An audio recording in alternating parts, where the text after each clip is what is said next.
DeepSeek has made waves for both performance but also affordability. Now, let me go across to Mr. Daniel Castro, Vice President, Information and Technology and Innovation Foundation and Director for Center for Data Innovation. Thank you so much for joining me from Washington. My first question to you, sir, is what makes DeepSeek different from what is available globally? Yeah, well, thanks for having me. I mean, DeepSeek has exploded on the market because its performance is not only on par with what's available from the Western companies, but it's significantly cheaper. So one of the things that most companies are looking at when they're deploying AI is how much is it going to cost me? And DeepSeek has really focused on optimization. So they've taken what was out there and they've made it incredibly efficient. And this is an important reminder to the market because if you think about the leaders in tech today, Apple didn't invent the smartphone, they just made the best one. And that's what DeepSeek has proven is that it's not about who has the best AI model in the lab. It's when you bring it to market, how does it actually perform in the real world? And they've shown that they can do it better right now than anyone else. So is it boiling down to cost? A lot of people are saying that the learning quotient of the previous AI models have taken a lot of time. Billions of dollars have been invested. But DeepSeek is a model which is learning on the job. Is this correct?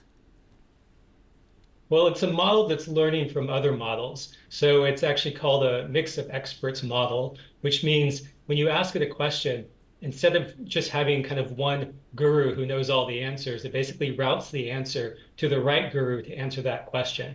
And so that was something that was part of their innovation is they figured out instead of optimizing one giant model, how to create this network of really smart models that work together. And that they've shown, again, that this performs really efficiently, and they were able to train the model much more efficiently than you could train some of these larger models. Is it correct to say that this is the Sputnik movement when it comes to artificial intelligence? I'm sorry, could you say that again? Is it the Sputnik movement? Something which United Yes, States of... yes, it is. It's certainly a wake-up call. It's a wake-up call to industry that they are going to face competition not only from large tech companies, but also from small ones. DeepSeek is a relatively small player. It doesn't have the backing of large Chinese tech companies. But the other wake-up call is for policymakers in so many countries that they need to recognize that if they want to be leaders in the next part of the digital economy, the next wave of innovation in the digital economy, they're going to have to focus on AI innovation. And that means making sure their companies have access to the funding they need, the resources, the chips, the data, the manpower. This is something that should be an all hands on deck effort for countries that want to stay competitive, because China's proven that it is certainly going to make that a key part of its economic policy, and it can potentially lead the world across many industries if it wins in AI. A lot of people would like to know how is this DeepSeek different from ChatGPT? I mean, say in terms of the model, in terms of its development, how is it different from few of those models that have been developed in Silicon Valley and the one which is there in the market? Yeah, so there's a couple of things that are different.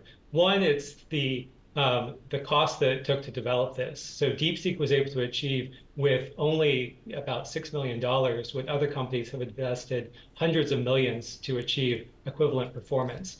So partially they've shown that they can just do this more efficiently than everyone else. And that efficiency translates into the operation of the AI model. So it actually costs less for them to run it, so now we've seen competition around the price of these different AI services. So that's a really big part of it. The other part of this is we've moved away from just answering questions. So when you go to a chatbot and you ask it to explain something or summarize something, now you can also ask it to explain the reasoning, the chain of thought that got to that answer. And that's something that only a few models have been able to do. And DeepSeek is now one of them. And that's really, I think, scared a lot of people in the market because they thought US companies were way ahead in this area. Turns out maybe they're not.